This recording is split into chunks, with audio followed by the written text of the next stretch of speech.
Assalamualaikum warahmatullahi wabarakatuh. Bertemu kembali dengan Bapak di sini pada video yang ketiga, masih membahas tentang perpangkatan dan bentuk akar. Langsung saja ya untuk menyingkat waktu. Yang pertama kita akan bahas mengenai bilangan real tak 0 pangkat 0. Nah, disediakan sebuah tabel mengenai bilangan berpangkat yang pangkatnya sama dan basisnya sama. Kita ambil contoh yang pertama ini ya, 2 pangkat 5 dibagi 2 pangkat 5. Maka sesuai dengan sifat yang sebelumnya bahwa bilangan yang berbasis sama dan berpangkat itu tinggal kita kurangkan. Berarti 2 pangkat 5 dikurangi 5. Di sini ya, itu menghasilkan 2 pangkat 0. Nah, 2 pangkat 0 ini berapa? Kita akan cari melalui hitungan operasinya. Kita jabarkan 2 pangkat 5 yaitu 2 dikali 2 sebanyak 5 kali. 2 pangkat 5 yang bawah juga sama. Jika dihitung, yang atas kita menghasilkan 32 dan yang bawah menghasilkan bilangan 32 juga. Dan kalau dibagi, hasilnya adalah 1. Nah, dari sini kita bisa menyimpulkan bahwa 2 pangkat 0 adalah 1 melalui perhitungan operasinya. Yang kedua juga sama, basisnya sama dan pangkatnya sama, maka akan menghasilkan pangkat 0. Jika dijabarkan, maka hasilnya juga 1. Maka dari itu kita menghasilkan 4 pangkat 0 adalah 1. Nah, yang berbasis negatif pun juga sama. Hasilnya pangkat 0 dan jika dijabarkan akan menghasilkan 1. Dan bilangan tersebut jika dipangkatkan 0 maka akan menghasilkan bilangan 1. Dari sini kalian bisa menyimpulkan bahwa untuk setiap A bilangan real tak 0 atau A pangkat 0 itu bernilai 1 apabila A bilangan real dan A tidak sama dengan 0. Jadi berapapun bilangannya, jika dipangkatkan 0 itu akan menghasilkan bilangan 1. Mau 1 juta pangkat tak hingga, mau 2 juta pangkat tak hingga akan menghasilkan bilangan 1. Semoga paham ya. Kita lanjutkan yang materi berikutnya. Yang kedua adalah bilangan real tak 0 pangkat bulat negatif. Nah, kita ambil contoh seperti ini. Kita ambil contoh bilangan 1/2 atau setengah itu sama dengan 1/2 pangkat 1. Nah, kita gunakan operasi sifat pembagian pada perpangkatan. Setengah itu bisa kita jadikan 1 dibagi 2. 1 sendiri seperti yang materi sebelumnya ini tadi, 1 adalah 2 pangkat 0. Karena yang sebelah kanan kita menggunakan bilangan 2, maka di sini juga menyesuaikan menggunakan bilangan 2 atau basis 2. Nah, sesuai dengan sifatnya bahwa pembagian bilangan yang berpangkat itu tinggal dikurangkan. Berarti 0 kurangi 1 adalah negatif 1. Nah, dari sini kalian bisa lihat bahwa 1/2 pangkat 1 itu sama dengan 2 pangkat negatif 1. Seperti halnya contoh yang kedua dan contoh ketiga ini. Kalau contoh yang kedua ini adalah 1/4, kita bisa rubah menjadi 1/2 pangkat 2 karena 4 adalah 2 pangkat 2. Nah, 1/2 pangkat 2 kita rubah seperti yang atas, maka akan menghasilkan 2 pangkat negatif 2. Maka 1/2 pangkat 2, maaf ini salah tulis ya, ini pangkat 2, itu sama dengan 2 pangkat negatif 2. Ini juga negatif 2 ya, bukan negatif 1, mohon maaf Bapak salah tulis. Dan yang ketiga juga sama, 1/2 pangkat 3 kalau dijabarkan akan menghasilkan 2 pangkat negatif 3. Oleh karena itu bisa kita simpulkan bahwa A pangkat negatif N itu sama dengan 1/A pangkat N. Atau kalau kalian bingung, sesuatu bilangan itu sama dengan bilangan itu dipangkatkan negatif. Gitu aja ya. Oke, lanjut. Nah, ini kita akan mempelajari suatu bilangan yang dipecah menjadi bilangan berpangkat atau menyederhanakan suatu bilangan menjadi bilangan berpangkat. Seperti bilangan yang pertama adalah 1000. Kalau kita jabarkan 1000 itu 10 kali 10 kali 10 atau 10 pangkat 1 kali 10 pangkat 1 kali 10 pangkat 1. Seperti contoh yang sebelumnya bahwa sifat perkalian bilangan berpangkat itu kita jumlahkan pangkatnya 1 tambah 1 tambah 1 sama dengan 10 pangkat 3. Nah, dari sini kesimpulannya bahwa 1000 itu sama dengan 10 pangkat 3. Seperti halnya 100 kita jabarkan, maka akan kita dapatkan 10 pangkat 2.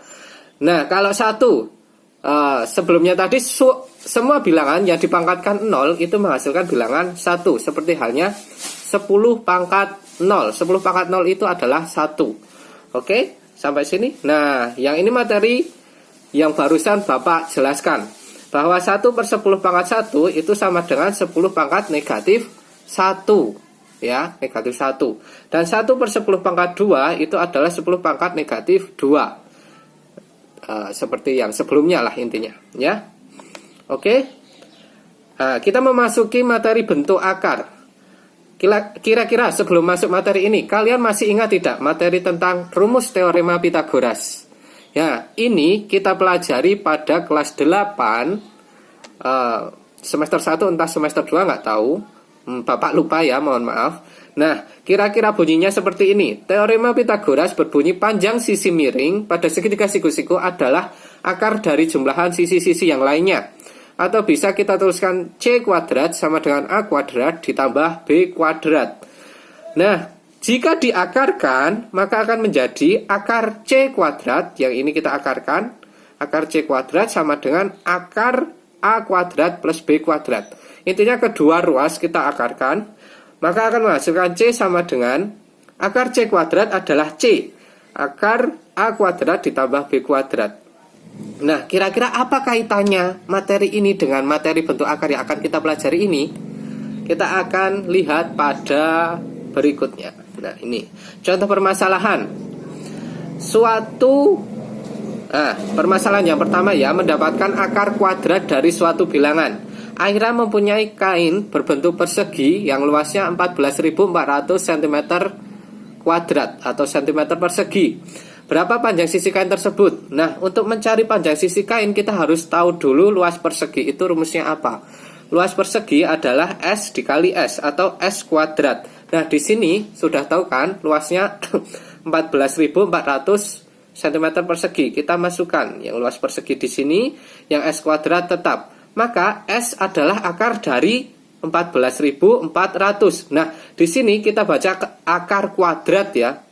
Akar kuadrat dari 14.400. Nah, kita dapatkan S adalah 120. Kenapa 120? Karena 120 kali 120 itu sama dengan 14.400. Atau dengan kata lain 120 kuadrat adalah 14.400. Jadi panjang sisi kain tersebut adalah 120 cm. Kita lanjutkan ke contoh yang kedua. Atau kita dapatkan akar pangkat N dari suatu bilangan. Jika suatu kubus memiliki volume 64 cm kubik atau cm pangkat 3, berapakah panjang rusuk kubus tersebut? Nah, kita harus tahu dulu bahwa rumus volume kubus adalah R pangkat 3 atau rusuk kali rusuk kali rusuk. Nah, kita masukkan volumenya tadi adalah 64. 64 itu sama dengan R pangkat 3. Maka R-nya sama dengan akar pangkat 3 dari 64. Nah, bagaimana memperoleh akar 3 dari 64 ini? Kita ingat bahwa 4 kali 4 kali 4 itu adalah 4 pangkat 3. 4 pangkat 3 ini adalah 64. Maka akar pangkat 3 dari 64 adalah 4. Nah, panjang rusuknya adalah 4 cm. Contoh lainnya, negatif 2 pangkat 5. Jika dijabarkan akan seperti ini. Negatif 2-nya sebanyak 5 kali akan menghasilkan negatif 32. Sehingga akar pangkat 5 dari negatif 32 adalah 2. Di sini ya. Nah, 3 pangkat 4 itu sama dengan 3 kali 3 sebanyak 4 kali, menghasilkan 81. Sehingga akar pangkat 4 dari 81 adalah 3. Nah, yang terakhir adalah negatif 3 pangkat 4. Negatif 3-nya sebanyak 4 kali, menghasilkan 81. Nah, ada sebuah pertanyaan di sini. Apakah akar pangkat 4 dari 81 itu negatif 3? Kira-kira kalian berpikir bagaimana? Kita akan melanjutkan di materi yang ini. Nah, ingat bahwa jika A tidak negatif, maka akar kuadrat dari A itu bilangan tidak negatif. Yang kuadratnya adalah A. Nah, jika A tidak negatif, maka akar pangkat N dari A itu B. Jika dan hanya jika B pangkat N sama dengan A, B tidak negatif. Jika A negatif dan N ganjil, maka akar pangkat N dari A itu B. Jika dan hanya jika B pangkat N sama dengan A. Nah, dari sini kalian bisa lihat bahwa yang sebelumnya tadi bahwa akar 81 itu bukan akar pangkat 4 dari 81 itu bukan negatif 3. Karena jika A-nya itu positif, maka B-nya tidak negatif. Itu ya. Berarti pertanyaan tadi sudah terjawab di sini. Langsung kita lanjutkan. Nah, ini menyederhanakan perkalian bentuk akar. Ada 4 sifat penyederhanaan bentuk akar. Yang pertama, B akar kuadrat dari A ditambah C akar kuadrat dari A itu sama dengan B ditambah C kita dahulukan dan baru kita kalikan akar kuadrat dari A. Intinya, kalau di dalam akar ini bilangan yang sama, maka tinggal kita jumlahkan yang di depannya atau koefisiennya. Koefisiennya kita jumlahkan, akarnya tetap. Yang kedua itu sama, bedanya dikurangi. Yang ketiga, akar AB bisa kita pecah menjadi akar A kali B. Dan kita pecah lagi menjadi akar A dikali akar B. Dan sifat yang keempat adalah akar A per B. Akar A per B ini bisa kita pecah menjadi akar A dibagi akar B. Jika A-nya itu lebih dari 0 dan B lebih dari 0. Apabila 0, maka tidak akan terdefinisikan seperti ini. Contohnya, akar 8, kita pakai sifat yang ketiga. Akar 8 itu sama dengan akar 4 dikali 2. Seperti contoh yang ketiga, kita pecah menjadi akar 4 dikali akar 2. Akar 4 sendiri adalah 2, dikali akar 2 itu tetap akar 2. Karena jika diakarkan, bilangan ini akan menjadi bilangan desimal. Jadi tetap kita jadikan akar 2. Maka 2 kali akar 2 itu sama dengan 2 akar 2. Tinggal kita hilangkan kalinya. Contoh yang kedua, akar kuadrat dari 0,25 sama dengan akar 0,25 kita ubah menjadi pecahan 25 per 100. Nah, kita gunakan sifat yang keempat. Kita pecah menjadi akar 25 per akar 100. Akar 25 sendiri adalah 5 dan akar 100 adalah 10. Jika kita bagi menjadi 0,5. Contoh yang ketiga, nah ini contoh yang paling penting. Biasanya kita lihat contoh soal seperti ini pada soal-soal di LKS ataupun soal-soal UN tahun-tahun sebelumnya. Yang contoh ketiga ini itu kita menggunakan sifat yang pertama, yang penjumlahan, sifat yang ini ya.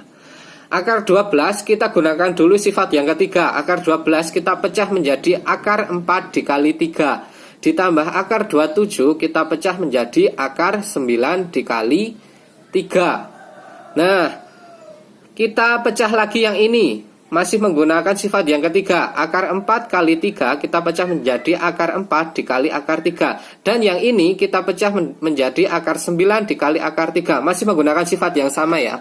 Yang sifat ketiga.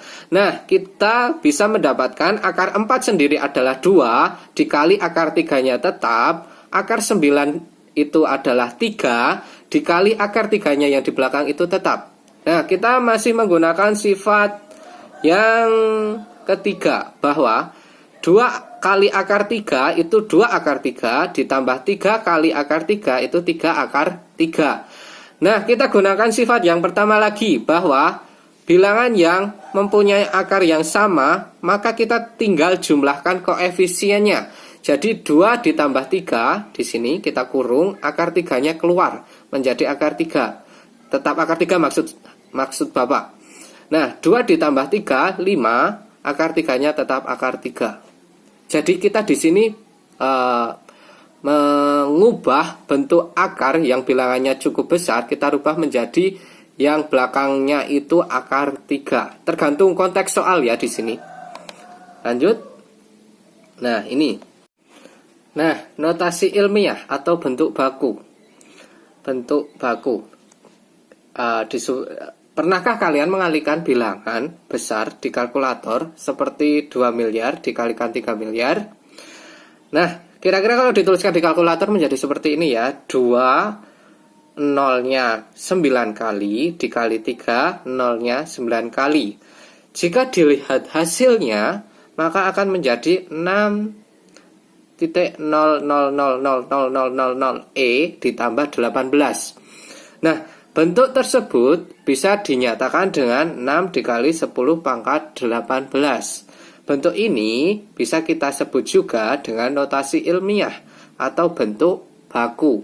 Seperti halnya dengan 0,000000002 dikalikan dengan 0,000000003. Maka jika digunakan kalkulator, maka akan menghasilkan 6,000000000 kurangi 18. Nah, bentuk ini kita rubah ke bentuk baku atau notasi ilmiah menjadi 6 dikali 10 pangkat negatif 18. Ini ya perbedaannya. Kalau bilangan desimal kita kalikan akan menghasilkan pangkat negatif. Kalau bilangan bulat kita kalikan hasilnya bilangan positif, pangkatnya bilangan positif. Oke, langsung saja contoh penulisan notasi ilmiah. Ada 3 contoh ya di sini. Contoh yang pertama, kisaran luas total daratan Indonesia adalah 1,92 dikali 10 pangkat 12 meter persegi. Jika dituliskan ke dalam bentuk baku, bilangan tersebut menjadi 1,9 ke dalam bentuk bilangan biasa. Maksud Bapak, mohon maaf ya. 1,92 dikali 10 pangkat 12 kita jabarkan menjadi seperti ini. Nolnya ada 12. Nah, sama dengan 1 apa ini? Kalau di sini juta, di sini miliar, di sini triliun. 1.920 miliar meter persegi. Nah, itu kalau dijabarkan ya. Cukup rumit juga, nolnya ada banyak. Nah, contoh yang kedua itu nyatakan bentuk ilmiah dari 0,16 dikali 10 pangkat negatif 3 menjadi bentuk biasa. Seperti halnya pada bilangan bulat. Kalau bilangan desimal kita jadikan bentuk biasa akan menjadi seperti ini. 0,16 dikali 10 pangkat negatif 3 itu sama dengan 0,16 dikali 0,001. Ini ya, sesuai ya. Seperti contoh yang sebelumnya tadi, bahwa 0,001 itu sama dengan 10 pangkat negatif 3. Oke? Jika dikalikan akan menjadi 0,00016. Contoh yang ketiga, nyatakan bilangan 2.300.000 menjadi bentuk ilmiah. 2.300.000 itu sama dengan 2,3 dikali 1 juta. Ini ya. Kedua bilangan ini kalau dikalikan akan menjadi 2.300.000. Nah, kita jadikan bilangan ilmiah, bentuk ilmiah atau notasi baku itu menjadi 2,3 dikali 10 pangkat 6. 10 pangkat 6-nya dari 1 juta ini, dan 2,3 dari yang ini, dari yang depan. Oke? Nah, ingat, kalau notasi ilmiah atau bentuk baku itu bilangan positif dituliskan ke dalam A kali 10 pangkat N, dengan A-nya itu 1 sampai dengan 10. Jadi A di sini tidak boleh lebih dari 10. Oke? Kalau lebih dari 10, maka bentuknya bukan bentuk baku atau bukan notasi ilmiah. Dan N sendiri harus bilangan bulat. Kalau pecahan atau desimal itu bukan ya, bukan notasi ilmiah. Oke, tugas ini ya. Tugas ini kalian catat seperti biasa dan dikerjakan sesuai jadwal dan dikumpulkan pada hari Senin. Jangan lupa ya. Tugasnya ada 2 loh di sini. Yang pertama kita catat materi yang ada di video ini, dan yang kedua mengerjakan 6 soal ini. Jangan lupa dikerjakan. Semangat.